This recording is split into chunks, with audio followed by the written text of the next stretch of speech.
And we'll just receive the minutes from the August 1st, 2024 meeting. And then we'll go on with our delegations. We were just out of the wire, but I wasn't going to kick you out. So go ahead with your presentation. Creston Valley Tourism Society, Jesse. Okay, great. Is there just a question? Is Joe in charge of the slides? Okay. We have it on each slide. Okay, yeah, and it's more or less a duplication of that. I just thought it'd be good to have a visual for you if you need it. Thank you very much, Mayor and Directors, for having me this morning, and I appreciate your time, and we'll try to keep this brief. So I'm here on two items this morning. The first is to provide an update on our marketing that we've been doing for, thank you very much. We'll move on to the second slide, for our marketing for 2024 to date, and some highlights from our marketing work. So in 2024, so far, with an $83,000 marketing budget, we've done a number of activities this year, which include printing and distributing 20,000 of our visitor guides and maps, advertising in a number of key regional publications. I can't really see it perfectly clearly there just yet, but that image there is from a full page ad we did in the West Kootenay, the Trench magazine this year. We've also been doing our usual social media marketing, as well as advertising on Facebook, Instagram, and Google, and commissioning blog content for our website, and photography with a local photographer that we'll be using for future marketing work.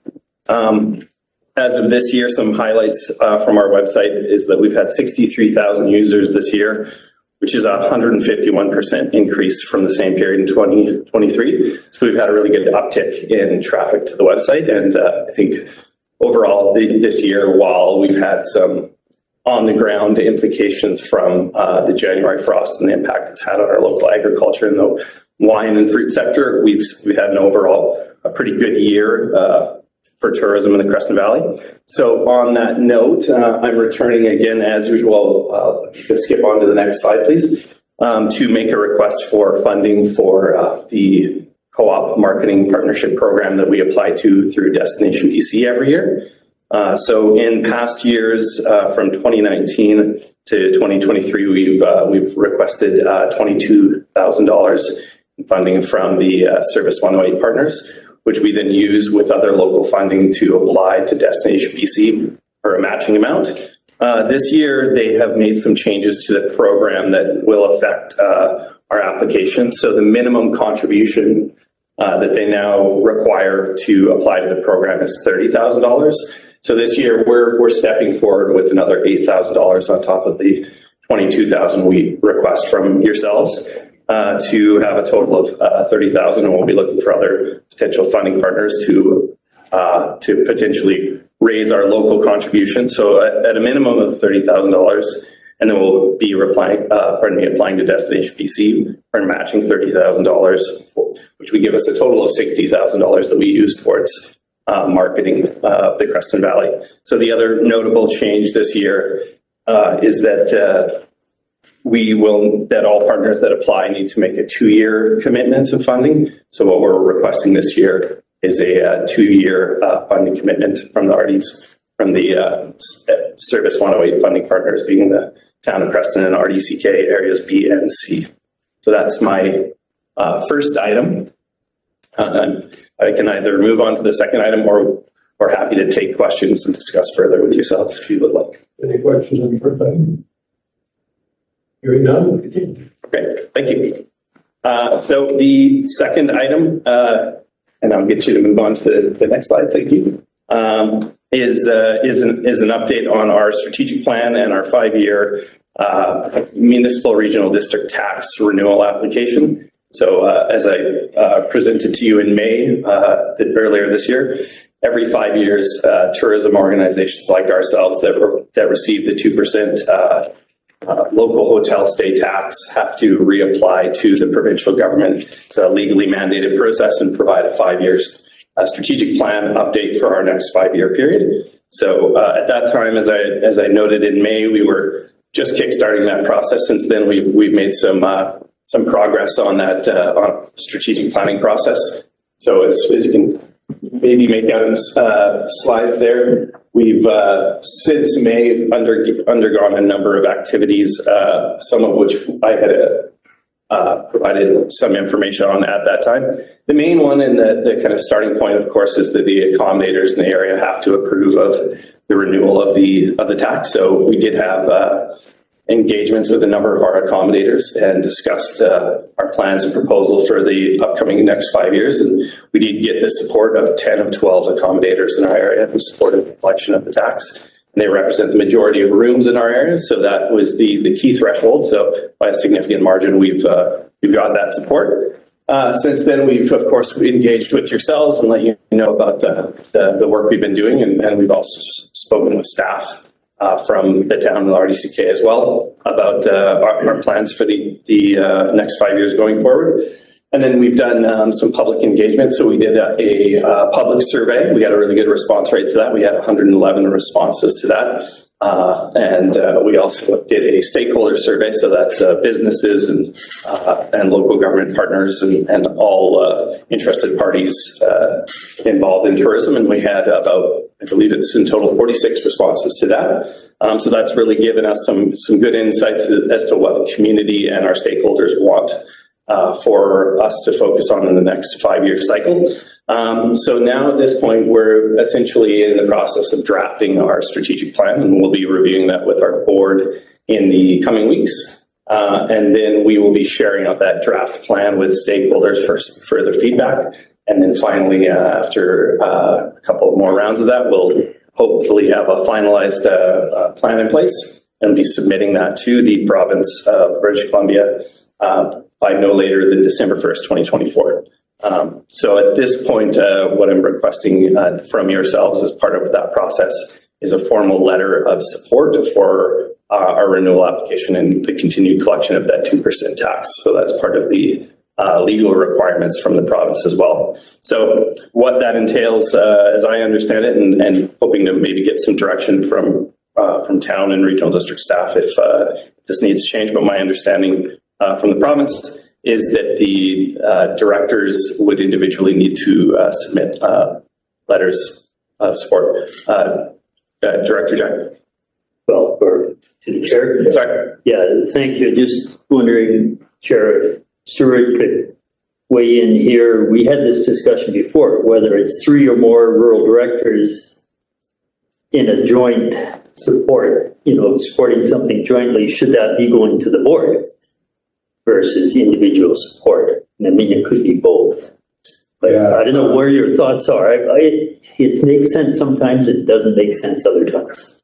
And through the chair, I guess the question might be to Jesse is what's the requirements from the province? Do they need something from the local government, or is the individual director support enough? As we have no corporate authority, you guys are promising a future budgetary commitment, and none of us have that authority. That's true. So it may be a board letter, and the town letter. Of course, you have complete authority as town, but you may need a board letter, which would be October.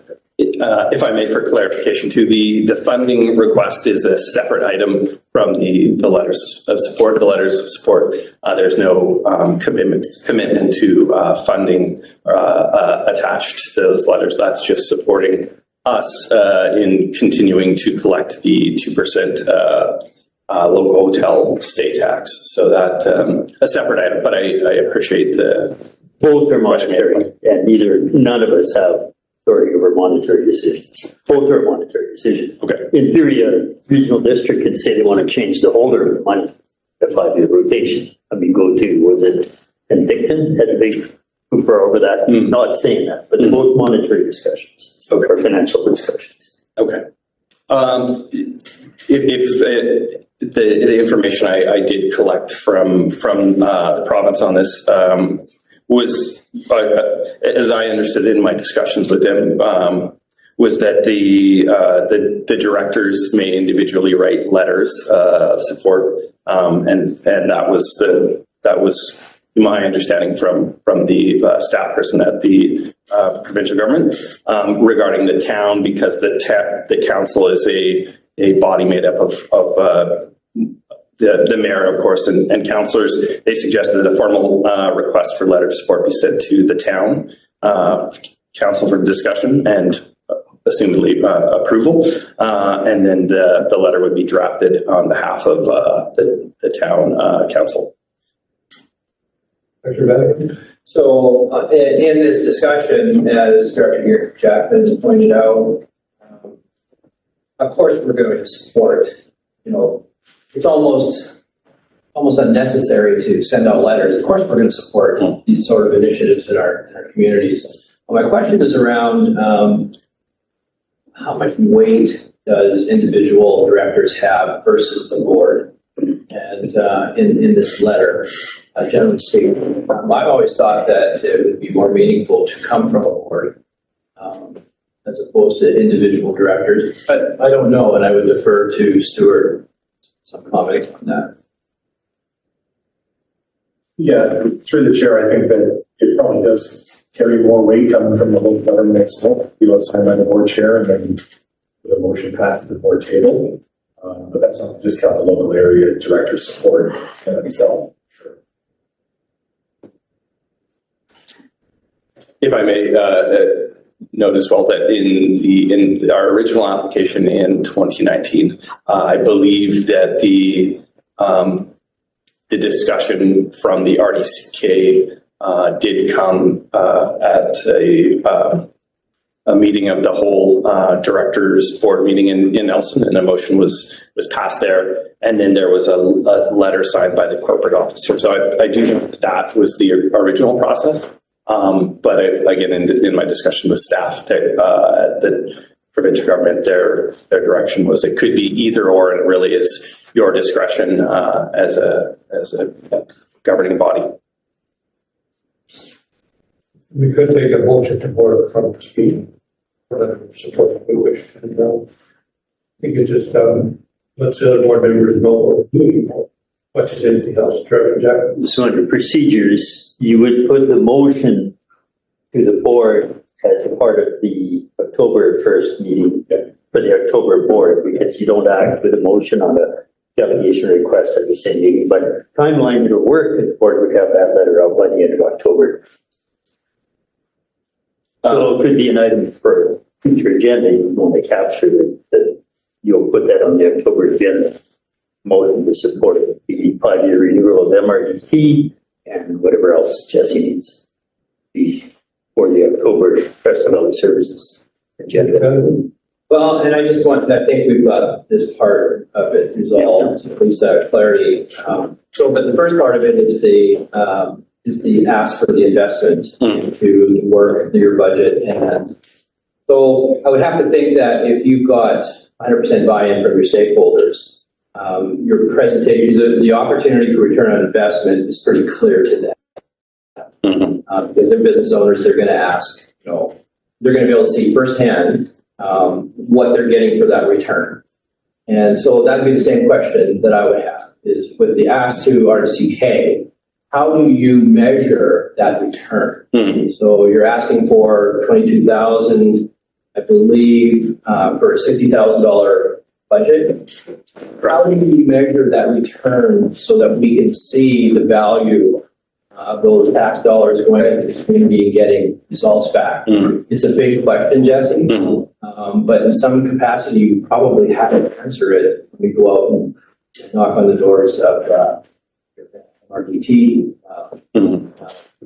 engagement. So that's what I'm always interested in. Is what is the return on investment in tax dollar for this community? So framing something in terms of an answer up in that regard would be helpful, because today is a presentation during your ask. We will deliberate in the budget later, and it's easier for me to know the answer to that question.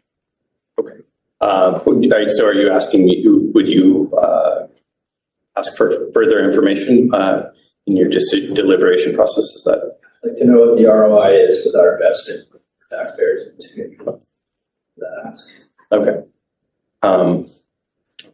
And so would you like further information at this time or to be provided at a future? Future is fine, yes. Okay. And for my point of view. Sure. That makes sense. So I guess, you doing that is, going to the board for a motion for letter of support from directors, of area A and B, or not A and B, B and C, sorry. And then, you can also then, send a formal request to the town of Creston to be included on a council agenda or a letter of support from town council as well. And, if we do that and have that done by October, because the next board meeting, it'll have to be on the next one in October. That means the timeline, correct? Yes, that's correct. So yes, the timeline for the letter of support, no later than December 1st. Okay. 2024. Yeah. If I may, so regarding the first item, the request for funding, I should note the deadline for us to submit an application for Destination BC's co-op marketing program is the end of October. So was requesting a commitment or decision on the funding piece by October 21st, 2024. So everything's within the time. Yes. Yes. So what guidance would the chair recommend regarding the first piece on the funding? Is there a motion or just receive for information? If I may. Depends how firmly they want to see this is entrenched, but I mean, one mechanism, again, you put on October 1st, a motion to support this funding for this application. If the money is not needed this fiscal year, it would be almost redundant to do a financial plan amendment, but you could actually also do a financial plan amendment and move money into a line item that says this specifically for this. Yes, the question back through the chair is this a commitment for 2025 or would the money wouldn't be deliverable in 2024? That's correct. You won't even know before December 31st. The most formal way is put on an October 1st agenda, Creston Valley Services approval to support this initiative from S108, and then ask Stuart if he was called in a phone call. It looks like he never leaves unless it's important. So, but he could tell us then whether or not it should be accompanied with a financial plan amendment. You can do an amendment for a future year. It's just we almost never bother. Agreement with that. It's actually October 3rd. Yeah, sorry, I don't know what the first is stuck in my, first is Riendell Commission of Management. I knew I had an October 1st. Starts with bang. Third. And then with that, keeping that in mind, Jesse, so the response to the question, and then perhaps supplying what your budget looks like, would be very helpful for us to make that decision at that point. Yeah, okay. The budget specifically for the co-op marketing partnership program, or our whole budget for 2025. Whole budget. Okay. Yeah, I can certainly supply both of those by that time. In advance. Yeah. Of course. Yeah. So you got that, Robin, also was a line item for our budget. So that we do that. We don't lose sight of that or forget it. I guess the wording we generally use when we think about it is that the 2025 draft financial plan, S108, includes an allocation of the 2025 and 2026 draft financial plans for S108, includes a line item allocation of $22,000 to Creston Valley Tourism Society. Then you don't actually do a financial plan amendment. You put it in the draft future plan. More specific. Just a question, staff.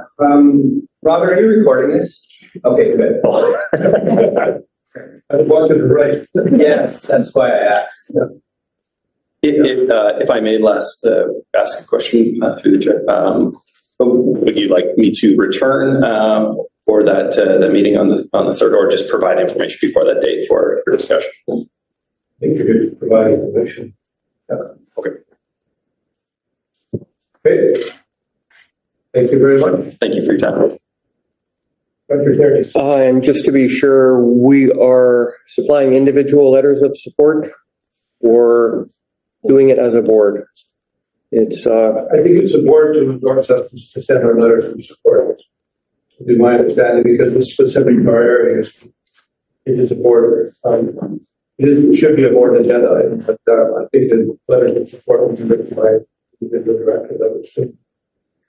Except there may be a policy chair that's contrary to that. If we went and wrote this policy, if we wanted, if something is sufficient magnitude to impact 3 or more Okay, directors, then the board needs to know about it. So it's just clean to put it as an agenda item for this committee, it must be on the board agenda for the board to support. It's the cleanest way to go. That policy is worth revisiting, I think. Yeah. Because of things like this. It's very sub-regional. we'll go by policy because it's applicable, then if we need to revisit the policy, the board, I guess we'll do that. so as well, are we asking Jesse to provide a draft of, You could, Jesse, provide a template of a letter of support. Of course. It's much easier for us. Of course, yeah. Happy to do that. Yeah. Okay. Okay. Thank you for your time. All right, thank you very much. So Mel, we'll have you up next as the next delegation and split you into the agenda.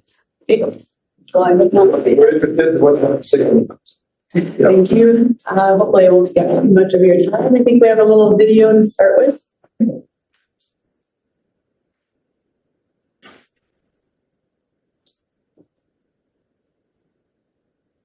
Maybe. If not, I'll entertain you. You might not want that. Sing and dance, but don't do the powder stuff. That was overwhelming. It's good, but it's That overwhelming. was overwhelming. Yeah, sure brought some packets just to throw at you guys so you get to feel everything. Maybe I think you played the video.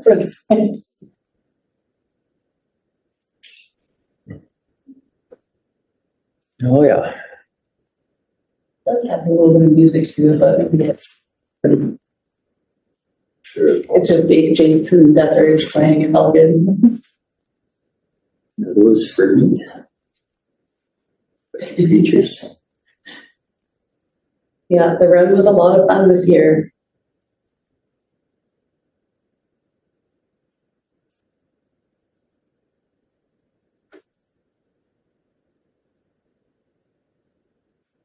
That was quite something to see. Not expected.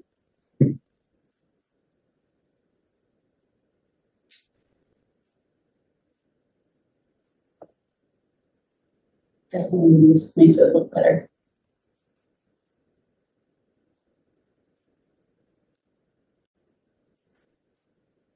But I think you get the feeling of how much fun it was the day. The weather was definitely probably our biggest challenge that day. We had rain, we had thunder, we had sunshine, we had rain. Right at the very beginning of the run, it just poured, and everybody was standing out there ready to run. So I do apologize that I don't have a written report. I will provide that for you though when we're done. We're still working out a few things with budget. RDCK kind of overpaid us a bit, and unfortunately somebody noticed. So we have to we have to fix that, and then I'll provide you with a good budget of what actually we spent, what the expenses were, and what our sponsorship was.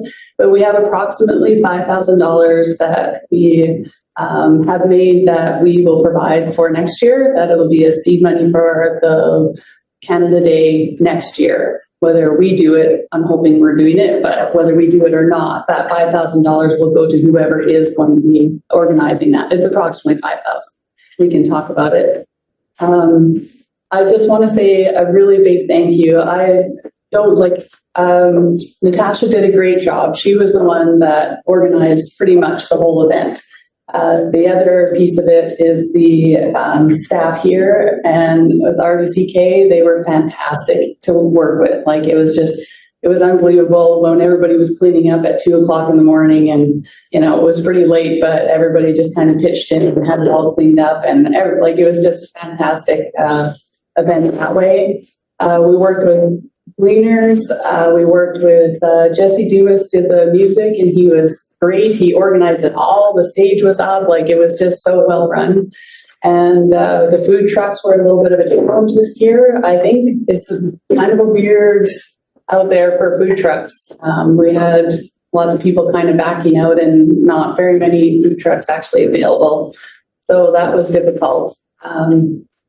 But I think overall, the event went really well. I do believe the fireworks were a big issue for people. It still is a big issue. Like, I think that for next year, we need to have this discussion of what that looks like in the future. We all know our challenges with fireworks and whether or not that comes back to the town of Creston. Like, I don't know. It's a tough discussion to have.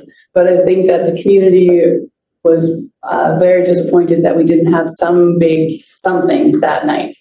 It was a challenge being on Monday night. That's always a difficult thing, but it's Canada Day. So, but I think overall it went really well. And I don't know if any of you have heard or anything out there that about the event.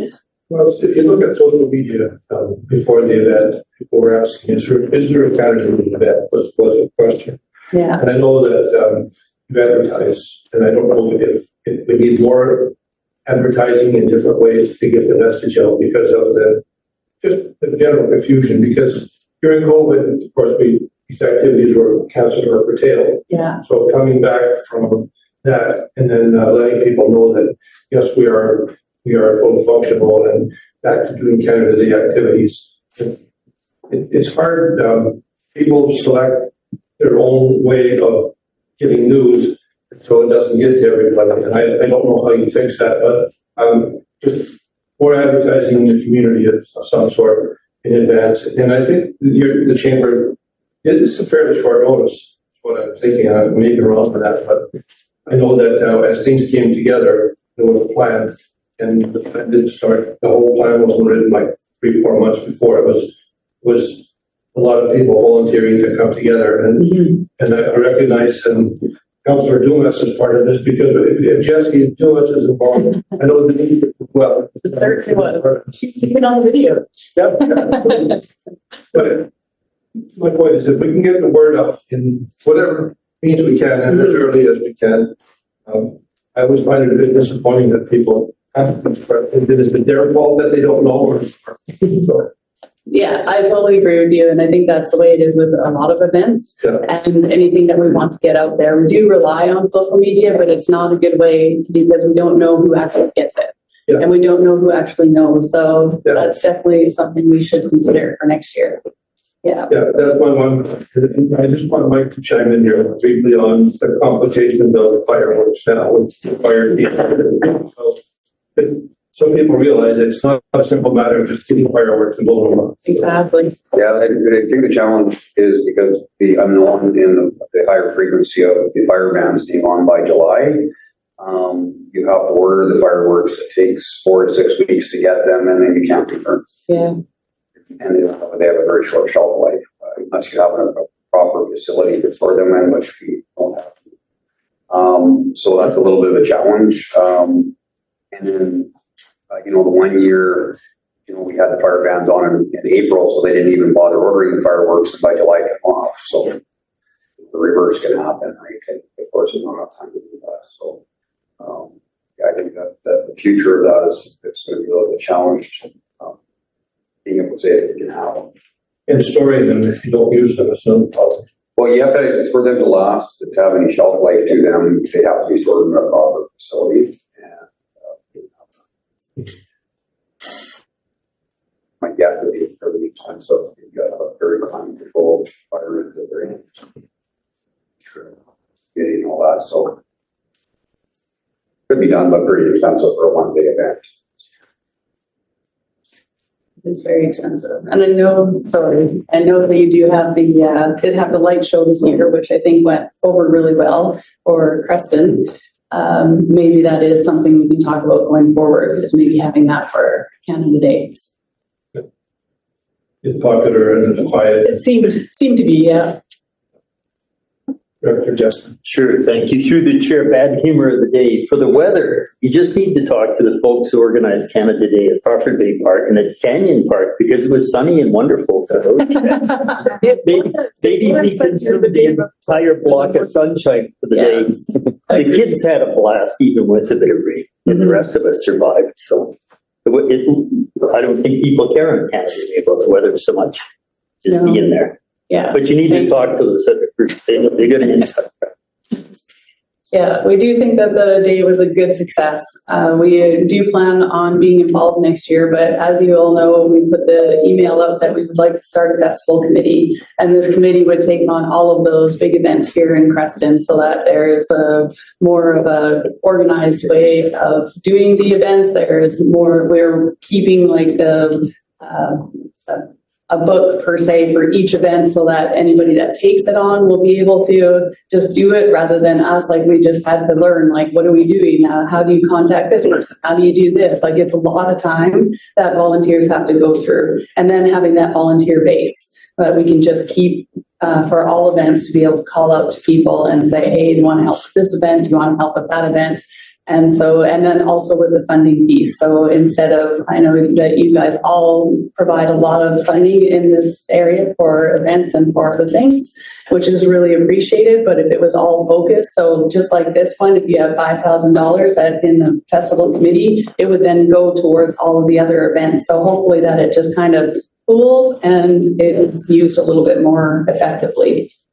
So that's our hope with the festival committee. So just to let you know, we have the Light Up Creston event that we want to be having in November. So the Black Friday, I think it's November 29th this year. For the business community, we want to shut down Main Street and have a big shopping event at night. And a really nice one with lights and fires. And we're working with the town on that. And then also the Santa Claus Parade is going to be organized by the Rotary. We're working with Rotary this year. So that will be happening, just so you know, because I know it's always a question of who is going to do it and how it's going to come about. Last year was fantastic, so we're hoping to continue that on.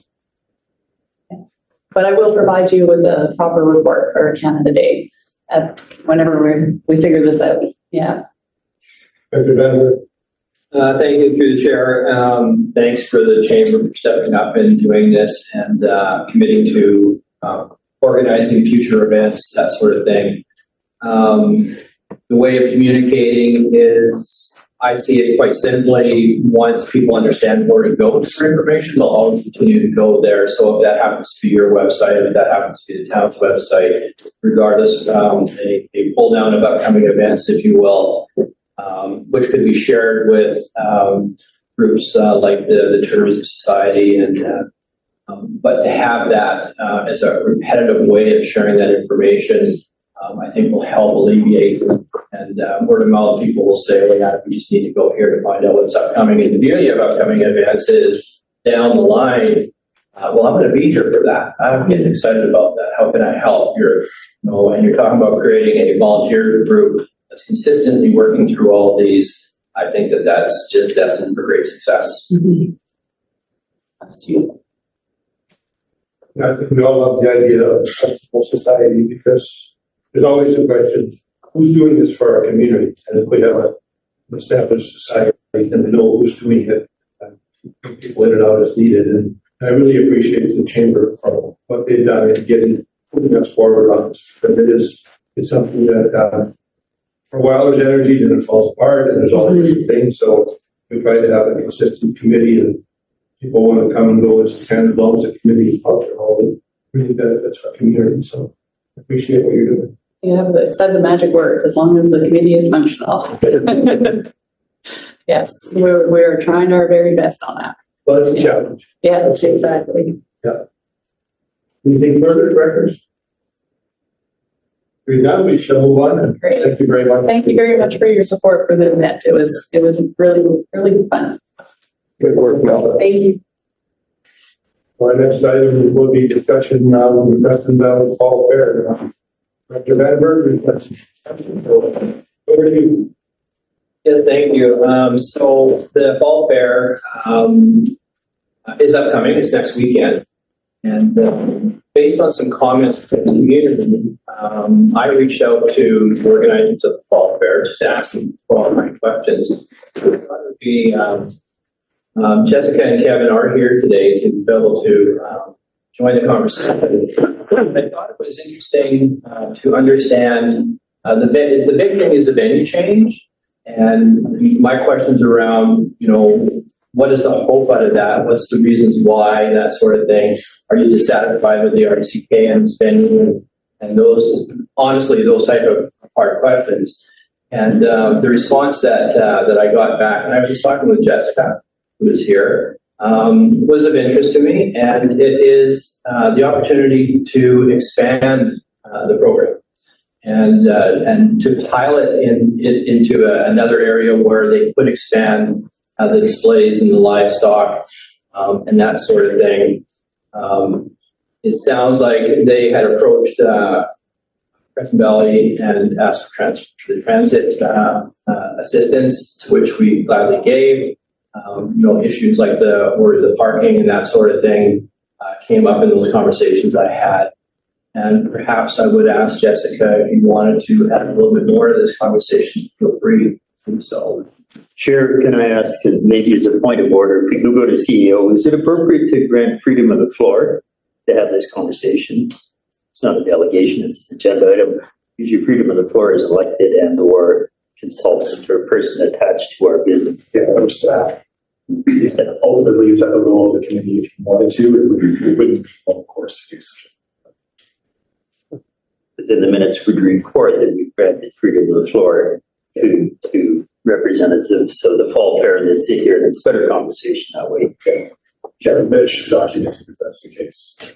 Yeah, this is introduced in it as a discussion item, and they're required for the input. I would just add a motion that we grant freedom of for the to Jessica. So think that. Second. You made, Director Jack made the motion, second by Director Tierney. All in favor? You have freedom of the floor. Hear that? So first clarification, it's this weekend. We've left set up to come to the meeting Okay. to chat with you guys. Yeah. And it is full on, very exciting. Maybe, can you ask me a direct? So why did you choose to go to a different venue? Well, we are an agricultural fair. The tournament rink is not conducive to having a herd of horses on it, or cows, or anything actually with a hoof. So it had been brought to our attention over the years that, this is not acceptable for the animals in our fair. And since we are primarily an agricultural fair, we had to start looking at options for that section of our fair. And that section is the section that we would kind of like to grow. So that necessitated starting to look around for something that a hoofed animal could work with. We want to do some gymkhanas, some heavy horse pulling or heavy horse working. None of that is available to do at the rec center. The rec center is limited in that area as to where we can be functional with that. I mean, we could put a horse in a pen, but why don't you just go to a zoo? We want to have the horse moving. We want to have the cow walking back and forth. So this year we decided that we would take a look at other options. And the option is that we went to Creston Stables primarily so that we can see if we can boost our animal end. And to that effect, it seems to have been pretty successful. We've actually got a gymkhana, and we will be doing a heavy horse show.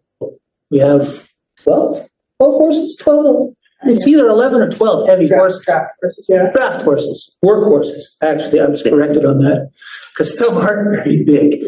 So that is primarily the reason that we have moved, is to accommodate our animal section.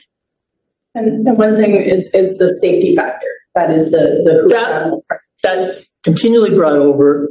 Moving animals on cement required a lot of sawdust in the building.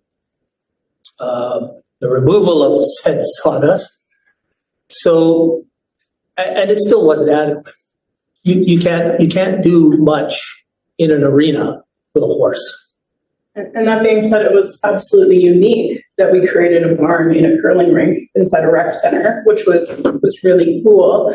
But our demographic is changing. That's coming to fairs, and they're expecting, a Bonnish Ferry style fall fair with the attractions and the excitement of the animals, and not just a bunch of chickens on some tables, which is how it was feeling. And being able to grow the other community pieces where we can bring people together and have more kids, attractions, more engagement, things like that was the driving force. Pretty much, yes. So with anything new, and in particular, it being a pilot, how will you gauge the success? Are you satisfied that there is adequate parking, adequate accommodation?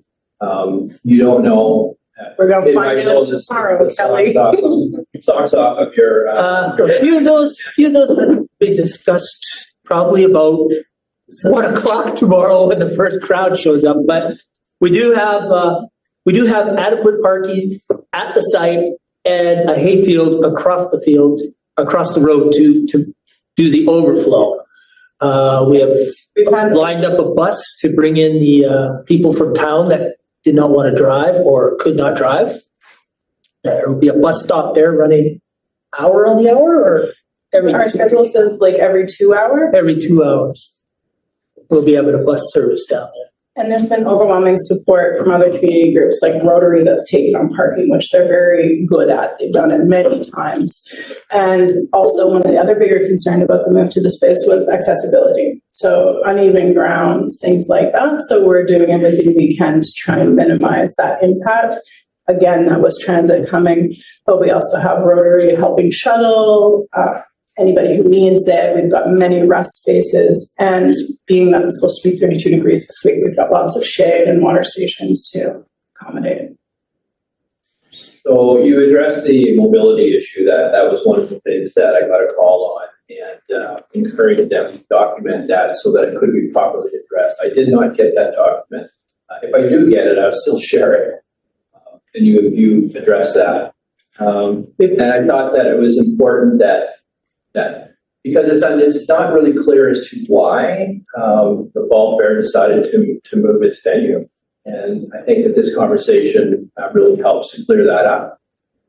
And so that's why I thought it was extremely important to bring it to Valley Services. And with that said, Mr. Chair, I wish you good luck. I'm sure it's going to be fun. Thank you. I think you provided a simple answer, and I'm going to repeat it. It's the more dirt, the better. Yes, more dirt. As long as it's not too uneven. Yeah, as long as it's not too uneven. Maybe we'll put in a grant request next year. We have seen exceptional increase in our entries too, which has been really exciting, especially for those Livestock. livestock. For example, there are many more livestock that are attending, and some of the events that we're putting on demonstrating how those agricultural animals are used. It's gonna be really I great. think the most valuable part of your point, though, because it says Creston Valley Fall Fair, but it is more specified that it's an agricultural fair. And maybe we need to just repeat that message more and more, that it's an agricultural fair. That gives us quite the best justification to take it out of like this. Dr. Kimmy and Dr. Beth. Thank you for all you're doing. Terrific. One of the things I read on social media was some concerns about accessibility. What are you doing to include people? So that's one of the bigger reasons about having the transit come, which is accessible for scooters, and some of them, or not scooters, sorry, but some of the mobility devices that people use. And we have Rotary looking at for helping shuttle people who have trouble like that through the fair safely. Perfect. Great. Thank you. And rest spots, lots of rest spots. So if anybody needs to take a break, there's a shady spot to rest. Good for us to know in case we get questioned on that. Thanks. Dr. Jackson. Yeah, thanks through the chair. Something I didn't really think about. I thought about in general because if my grandkids come, we're debating Friday evening or Saturday. Saturday we do the farmers market. So just when we're talking about the bus, because, Saturday it's 2 hours, as you say, Friday it's 2, 4, 6, and 8 p.m. out of here. Saturday it's 9, 11, 1, 3 p.m. departing from here. It'd be nice if we'd indicated a pickup on the way, the farmer's market, or both ways. Maybe too tight to change something now. I don't know what what that would look like. If the driver would be able to consent to say, yeah, we will swing by and stop, and you can just notify on Facebook. We'll let you off at the farmer's market instead of the rec center, if that makes better sense. The unfortunate part is that you have to plan your travel itinerary time with the transit guys way in advance. And we picked a number, and now you're stuck with that number. So that's where we're at with that. It's like it might have, in hindsight, been better to go on the hour, but you can't change that boat once it's left the dock. We'll not change the time, but maybe the driver could get some agreement that if somebody said, let me out don't go out, don't stop only here, let me out at the farmer's market, I'll make my way. Well, the farmer's market is at the front of the fair, so the bus will be stopping. Oh, the farmer's market is relocating for the fair? Most days, they're coming for a Friday night market. Oh, so I thought they would still be. No. Traditionally, they come with us for that weekend. It's all good. Yeah, no, I thought it would be split. And the bus driver has graciously offered to drive through the farmers like a PB park to see if there might be anybody there, and we'll scoop them up on the way as well. Perfect. Which is something we couldn't formally say because we didn't request it soon enough, but he's going to do his best to accommodate us. You got it. Our learning curve is very steep. Yeah. And we are keeping all the data so that we can be like, oh, this is how successful it is. This is where we need to change things. And again, our overwhelming support from other organizations and volunteers has been exceptional. That means I bring the grandson Saturday because it's one spot. Yeah. Fair. It is all one spot. On both days. Yeah, come over. Let's driving there and We're still read looking for delegates for the opening ceremony. Yeah. Casually mention that around here. There's the opening ceremony. That's not an issue. It's going to Riendell and back. Oh, It's about 80 kilometers my house. You know that. Right? It's the opening ceremony. On where it's 3 o'clock. 3 o'clock on Saturday. on Friday, Friday. Right. tomorrow. Tomorrow. You're going to be let in by a baying goat. Any other questions? Thank you very much, and I'm confident that because you've changed the venue, that there is a department that, and as you said, what can we do better next year is going to be part of it. And it is an adjustment, and I'm really hoping our community, they're involved. I'm hoping that there is huge acceptance because of the way you've explained it here. It's the way that we'd like to repeat the message and answer questions now. We appreciate that. Yes, well, we're hoping that the change of venue is a great success, and it is, as you said, a large learning curve. There's going to be a few years of tinkering, fine tuning, and as we say, we're not burning any bridges. We just want to try something. We still have our booking for next year, trust me. Yeah. Thank you so much. Thank you very much for your opinion. Thank you very much.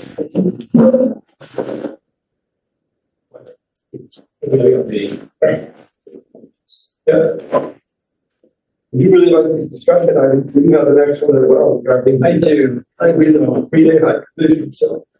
Yes, maybe it's a fun note because I live right next to 3A. And during the summertime, I admire the sound of the choppers, the bikes, and the tourists driving by and that sort of thing. But it's always interrupted quite frequently with the sounds of sirens and lights. And what we don't hear is what really is transpiring. The unfortunate events that are transpiring down Highway 3A, because it's just not a regular reportable item. The difficulty is that we're in a tourist area, we have a beautiful area, and we have people that are coming in to enjoy our area. And some of some of the things that we might be able to help and control to ensure that these people make it back home safely is a little bit of precaution when it comes to the thrills and the fun of motoring down 3A. I had the ability to speak with the staff sergeant, commander, RCMP here, and we talked in relative terms about those unfortunate situations.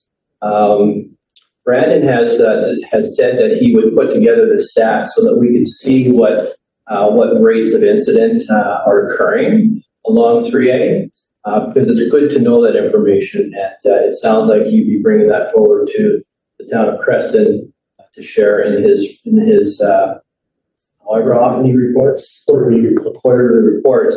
To that end, we also discussed maybe there's an opportunity to, before we get our people from out of town headed down that road, a caution, perhaps a signage saying, caution, this is a high incidence area at both ends of 3A. It would be something that was designed to get into the minds of the potential users a little extra degree of caution, that this is a very blind and the treacherous part of the road. And the increase in traffic through the summer is incredible through there. Combine that with fast traffic, combine that with slow traffic.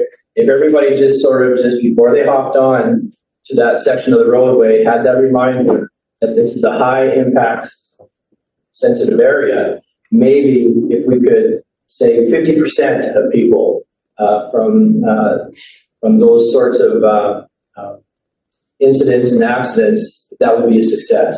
And then be able to monitor that seasonally from time to time.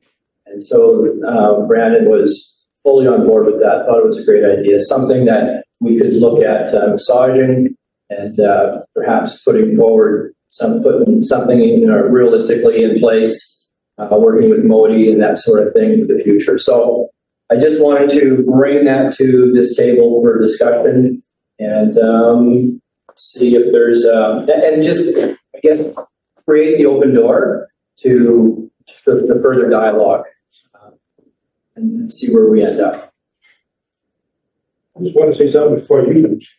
I know you travel that road a lot, and summertime, I travel that road an awful lot as well, and I see the concerns. When you get behind someone who's not familiar with the road, you know it right away because they drive in a fearful manner, and in doing that, it's also a danger because sometimes they're going so slow and no place to pass, that people take risks. But I have discussed this once with Director Jackman and our MLA, and I think we need to pursue this, is if you look at Highway 33 from Rock Creek to Kelowna, it's a similar highway, it's narrow, not a lot of places to pass. But what they've done there is they built some pullouts for slower moving vehicles. They do have some wide spots on the highway that are not paved or not developed as a pullout. And I think it's time that we went to Modi and to our Minister of Transportation and asked for similar pull-ups to what they have in Highway 33.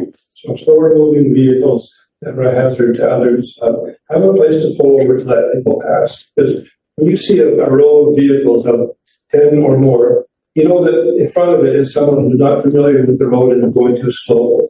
If there's places for them to pull over with signs suggesting they pull over, that would improve safety immensely, I think. And it's not just summertime. When the summertime is full, we have very heavy traffic there, and then it's often big transport trucks because that's their own route. So I really think that with the pressure of traffic on that highway, it's time that, especially this is an election year, we start suggesting to our MLA and powers that do that this is something that they can do for not only for us, but for the people that use that highway and the people that are unfamiliar with it. And motorbikes especially, if they're unfamiliar, we've seen that a couple of times this year. I think we need to maybe as directors have a request a meeting with the minister. I know that's not going to work too well this year because of the elections, but I think it's time that we put pressure on and make some suggestions ourselves that may have some impact on that highway to make it safer for everybody, because it is a heavily used highway. A lot of times And again, if you don't know where the curves are, you don't anticipate them, you're in danger. Jack. Yeah, thanks. We've taken so many runs at this. It's almost ridiculous. The best conversation I had about the state of the highway was with Wayne Fraser when he was district manager out of Nelson. Probably because I actually worked with him on paving branch in the 70s. Someone I knew from a past life. And he agreed with me the faults that we have in dealing with any of this. We need a budget in ministry for survey. Then we need a budget for conceptual design. Then we need a budget for property acquisition. And then we need a budget for construction of pullouts. If you go along north of Destiny Bay, my ex-neighbor, Bainbridge, laid that out by eye, and I've done the same on highways in the Caribou. It was laid out by eye, it wasn't surveyed in. There's corrections now, but not all corrected, to compound curves. Go on Riendell Road, there's two major serious compound curves that nobody's prepared to drive on that kind of highway. You don't go into a curve almost anywhere in this province anymore where you set yourself in a curve and think, whoa, I got to turn much harder into this curve all of a sudden. Unheard of a numbered highway. Riendell Road, of course, is not a numbered highway. So the basic premise of addressing 3A starts with a proper survey.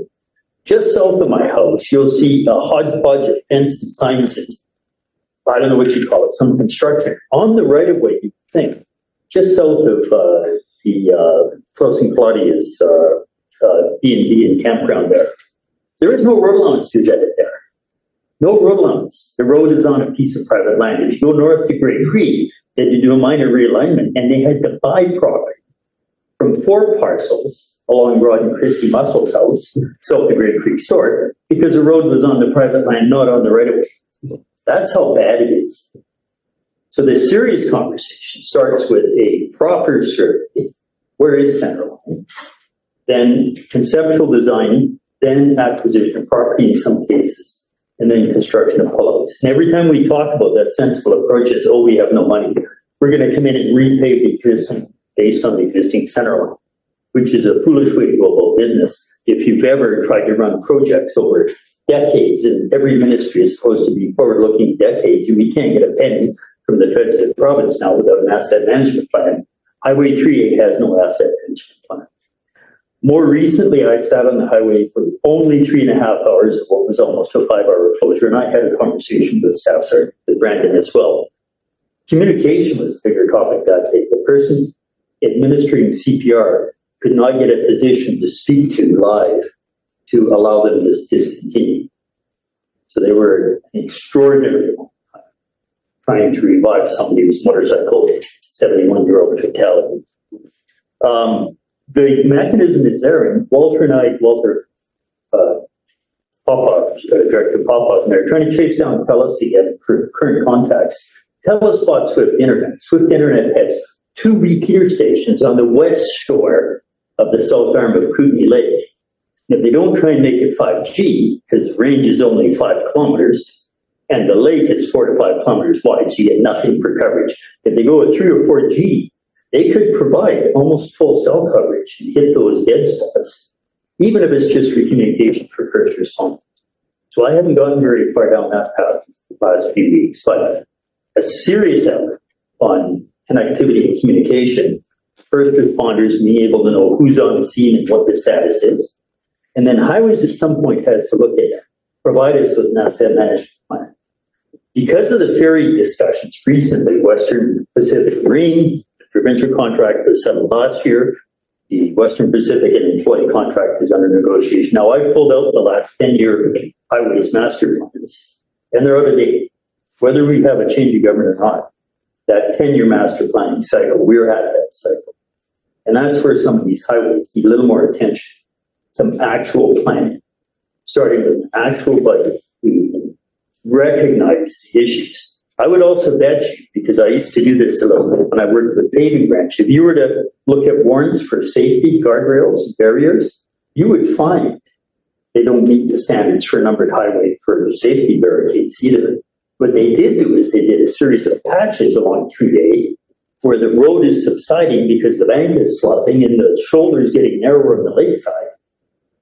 So they had to patch those because vehicles were dipping into those hollows so badly, that could create an accident. And some of them were 10 to 12 inches deep. And again, we've driven it so many times exactly, but they didn't come along and renew any of the safety barricades. However, there's a couple hundred sitting in Grey Creek storage right now. So again, to me, that's the hint the ministry is recognizing the frailties and the issues with 3A not meeting any design standard for a number of highways, for not meeting the correct design standards. So to me, that's the ministry's issue. Because every time I talk to any local area manager, Wayne goes back 2 or 3, I've talked to Hugh about this, I've talked to, trying to think of the other names in between. And now Hugh is on special projects, so we have Kevin, I think. We need to ground up, look at that highway, connectivity for communications, and whether or not they will recognize design flaws for the highway. And yeah, where do we start? You know, mayors and chairs would be nice. 3A is a sideline or offshoot of that. Maybe it's got to be a separate process. But yeah, every year a few people die in that highway. Yeah. It's unfortunate.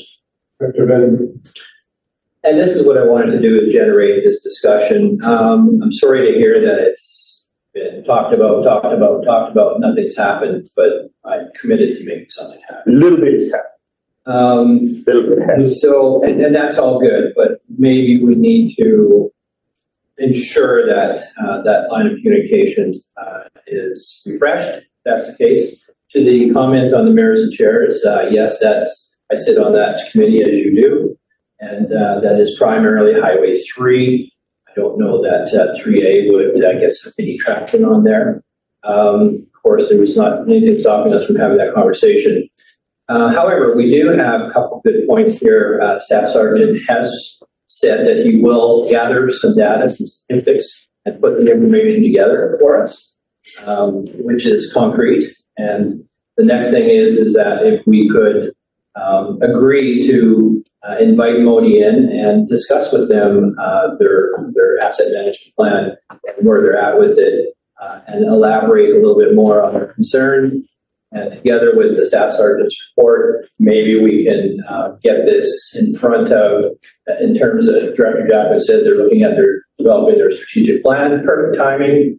They need to have this information and make this a part of that conversation. So if there's any direction today, it would be for us to invite Modi in and have a discussion around this topic. that's a good idea. We live here, we're the advocates for it, but Stu, is there anything more that we should be doing to RDCK? I know it's more of a localized issue, so we confine it to us as the local director here, or will we hold in the RDCK somewhat? Through the chair, again, it's not dissimilar to the discussion around a letter of support for the Tourism Society. There's a little more weight coming from the RDCK board if you're looking to push the issue further, but I also think that the local perspective is important. So, kind of the directors that live in the area and drive the road on a regular basis, that perspective is important as is the way to put it. And the town for that matter too. Yeah. A couple of thoughts on it. I mean, the one discussion we've had over, you can't barely see this. That boulder is as wide as a travel lane. I came around that corner at Columbia Point. That was just a gray blob in the middle of the road. It was the same size as my Ford Junction. So I sat there. I always carry a flag vest and a flashlight. Walked down the road until I could get wire B. Called them and they came and busted that up, took it off. I mean, we have issues like that as well. Serious safety issues. We know how many rocks have landed on the road, including next to Ron Toyota's house, Ron and Judy's house, that closed the road for 3 days. The other issues are maintenance. Maintenance contracts changed to the point they only have to cut grass once. Mm-hmm. Last year, I took a photograph sitting in my edge, which was sitting higher, looking down the dotted line at from the Boswell Wolf Launch North, and there was a car coming. And you could not see it, all you could see was grass. Within 2 days after I sent it, they cut the grass again by weed whacking it. The maintenance standards as well are fine if you have a 66-foot right of way, or as we were discussing with Columbia Basin broadband stuff just the other day, 200 foot, 60, 75, 66, 75 different foot right of ways. We don't have those. We don't have a shoulder. We have nothing to contain or provide rather for people to walk. And you can't even see cars when the grass grows. So again, the need for the highway, because it's under-designed as a numbered highway, creates more issues. And even the maintenance should be tweaked to improve the visibility. And again, highways is recognized. It's between south of Silverton up the hill as you go towards Enterprise. They recognize the visibility issues there and hammered a lot of rock off the side of it. As they did that, destroying the rock from mass floods and other unexpected things like they had a few years ago when we lost bridges, pieces of roads. That could be an investment on 3A. They had to do it to stabilize the landslide at Destiny Bay. They hauled 1,000 truckloads of rock to stabilize the flow of that slide at Destiny Bay. But they certainly could be taking these rocks off, widening and improving the right of way as part of, some of it's acquiring land you don't own, and others it's rock. There's nothing they can do on the lakeside as a riparian protection. The fact there's no width. The only thing they can address is on the high side of the rock. That's part of a provincial program already to create stockpiles of rock for disaster situations. You'll see it also between New Denver and Caslow. They've hammered a huge amount of rock. Top of the Monastery, a lot of rock out of there. These are things they should do in 3A, but they need a plan to justify that extra $2 million expenditure. We could have a long list of things we could ask for, but I think it starts with proper survey and recognition of where the road is substandard. And then what are the safety issues attached to that? And then out of that,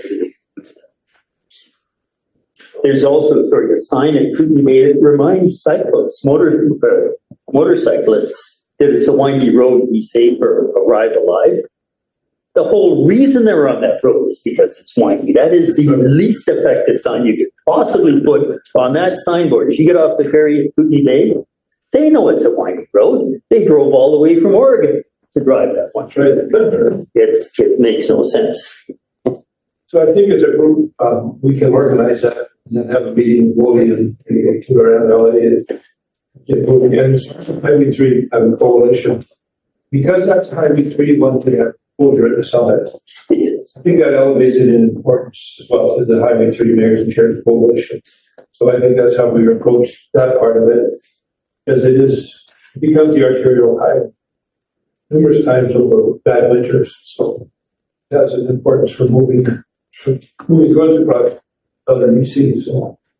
So through the chair, as the person bringing this forward again, apparently it's been here a number of times, and I'm happy to take the lead to continue those conversations and just as a setup conversations to continue to carry on down this path.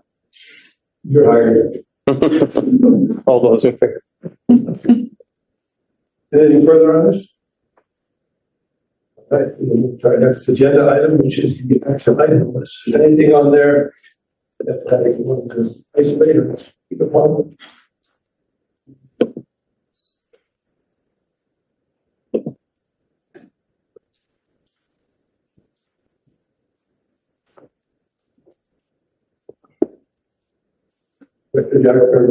Nope. Yes, and through the chair, I guess I would like to, it's the traditional use study has been on here for quite some time. It's here in a number of places. I would like to get a complete understanding as to why we're not able to sit down with our intention was to sit down with the writers of the report to ask some clarifying questions to better understand the significance of the report.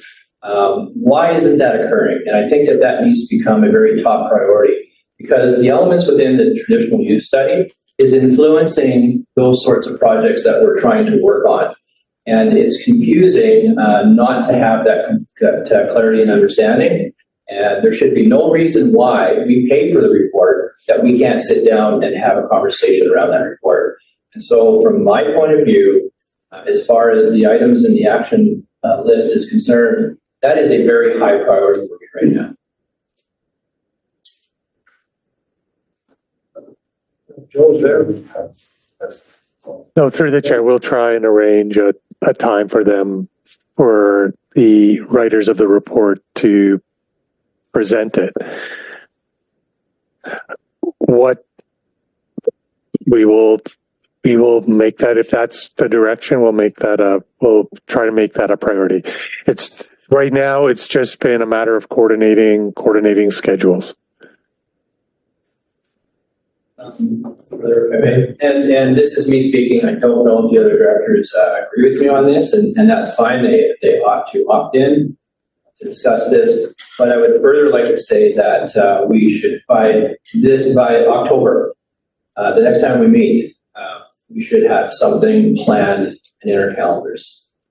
Sorry, but this is taking too long. Yep. So that's just my opinion. So I leave it up to my colleagues to weigh in. Kelly, I totally support what you're asking for. It's been too long. We need to have those discussions in order to move forward. And I also would like to see that happen by October.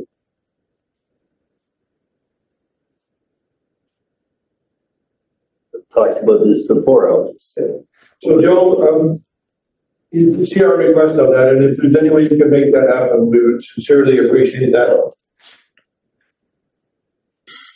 Yeah, I can only speak on our behalf, so we'll have to check in with the writers of the report.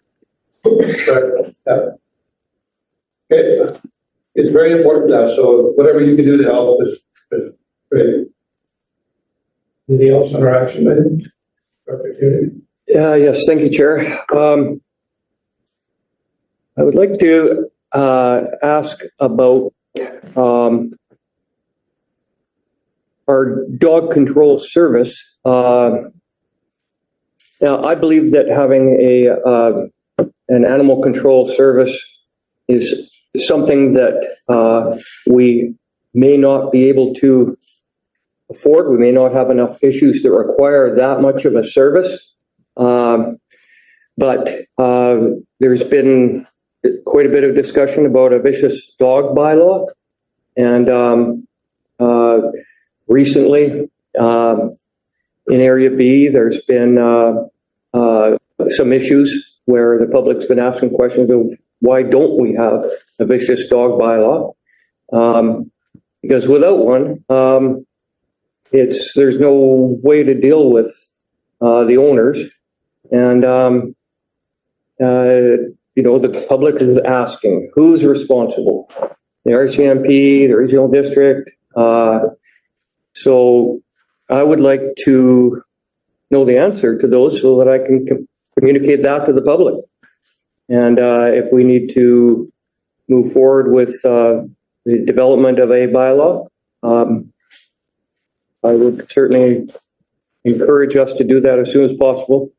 I'm finding myself going to people's houses and asking and explaining to them about the cause of the issue that's happening, and how it's affecting the people's ability to enjoy their neighborhood.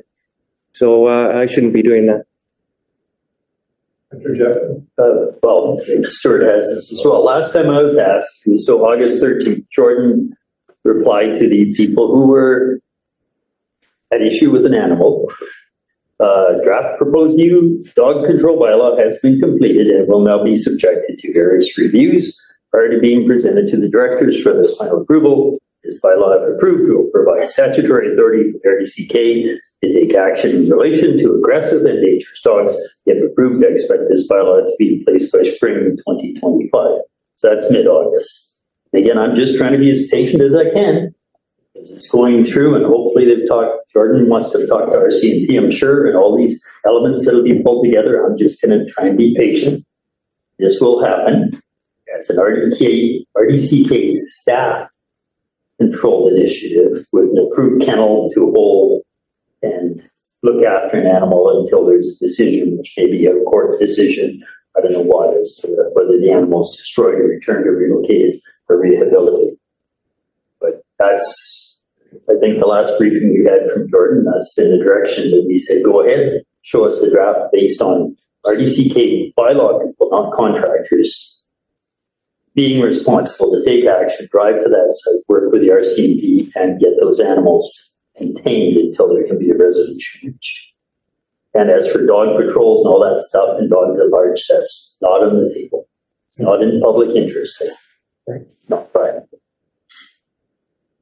Yeah, Jordan, for an update on this then? Through the chair, that would be the update that Director Jackman just provided. If there's directors not on that email, maybe I was copied on that, so I can circulate it. The only question I have in this regard is around process. I have talked with Jordan, and he's been very ambitious about putting something together that makes sense, that resolves this. And as Director Jackman has pointed out, there is some headway from him on this. I guess just following up with the comment from Director Jackman as to when this bylaw is ready for assent, review by the board, that concerns me because that'll be well over a year to develop a bylaw. And I would be fully in favor of getting this addressed by Q1 of 2025 so that it's ready to go for spring. So I guess my question would be, is it unfair for me to suggest or impose a timeline? Because I don't write bylaws all the time. I need to be fair about it. Because I don't appreciate what levels that Jordan has to go through in order to make sure the bylaw is complete. It just concerns me that it seems to take so doggone long. And so if I could encourage to speed it up, or if you could help in any way to send it for benefit for the board sooner, that's my question. So through the chair, the biggest issue with something like this would be the legal review around it, which in some cases is out of our control. That being said, if you want, it's just about prioritization. If you want Jordan to say to constituents that call with a bylaw complaint that you're going to hear from me in 2 weeks instead of 3 days, then you'll have more time to work on the bylaws. But he's balancing his day-to-day service delivery, a small team, with these regulatory items that get put on him to draft, which has always been the biggest problem with our resource recovery staff, community services staff, and bylaw staff, is that they have day-to-day jobs that are responding to the public, dealing with emerging issues, things they didn't know were going to happen when they woke up in the morning. Yet they've still got these board reports and items that they're trying to get to. It's always a battle in terms of what takes priority, but we try to put our customer service first. So any other direction, my direction to Jordan would be, if someone calls with a bylaw complaint, that has to be the priority based on our normal course of addressing that.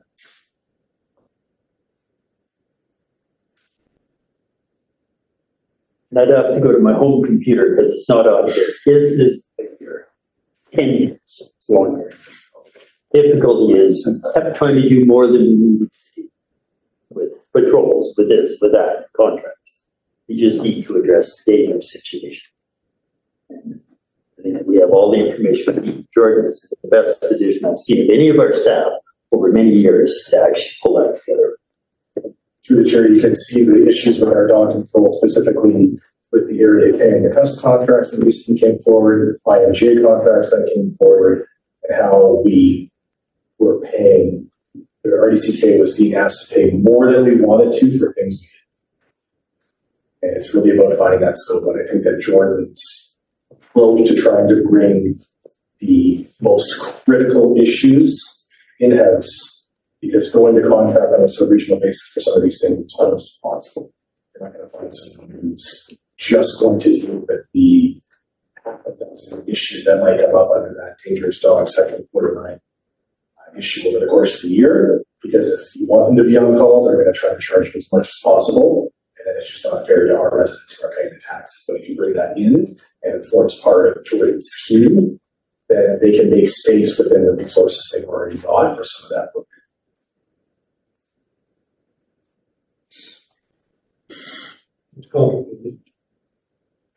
What is it? Yeah. Anything else? Hearing nothing else, we'll open it up to public time then. Okay, time for 15 minutes for some questions from the public. Any questions? Well, that's good. That's Well, or not. oh, I'm curious, in terms of public, because I didn't log on. Do we have online public today? Just curious. one letter.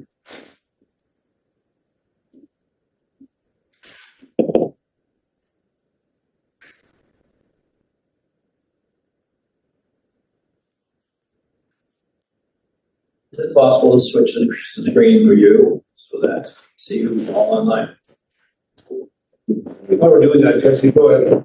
Okay, may I, it's a question more also a comment or a piece of information consideration as to previous discussion around the Highway 3 incidents. Just for your information, and I was not sure if you're aware, the tourism sector, we are participating in that collaborative campaign, all the GSPs along Highway 3 called the Highway 3 and Go Tourism Campaign. So the focus is on driving more traffic through Highway 3 to bring in more visitors. So just a note to while you're having these discussions that, you know, we're on in our sector, in our industry, we're driving and are attempting to drive more traffic along Highway 3. So maybe a notable thing in your discussions with ministry is that there's efforts being made to bring even more people to our. So do you have anything cautionary in your brochures about Highway 3 and the fact that it's very curvy and narrow, just so people understand that? Yeah, that's a good point. And maybe something I can bring up with our Highway 3 tourism partnership is some information. I'm certainly, we're well aware of the, not to mention we pass some of the transportation issues along Highway 3. In our visitor guide, we've got something about the Goodney Lake Ferry, and there's some information recommending people drive slowly to the shoulder, if when possible, to allow traffic, etc. But I think there could be, and maybe should be, some more communications from the tourism sector, specifically this campaign around safe use of the highway, particularly Highway 3A. It's also popular with bicyclers, and some people make it the goal is to ride a bike. And I think that we should also track some information to them about how narrow it is, and also again let drivers know they may encounter cyclists on that narrow highway. But if you're just coming around a bend and you're going fast, there's a bike there. It's often a dangerous situation. And I don't hear of collisions with bicycles, but it's because people are probably alert. But it certainly is. To me, it's a dangerous place to ride a bicycle. But I can see what the appeal of riding on the lake roads. A little more information for them as well, and that people can encounter bicycles there. Might make people slow down and just pay that little extra bit of attention. Yeah, so if I may, some outreach to some Goodey Lake tourism as well, because technically Highway 3 is in their catchment area. Might be good. They can certainly play a valuable communications role as well to visitors. Thank you. Any other questions? Hearing none, we have to take a 5-minute recess and we'll be going to close. So thank you all for coming.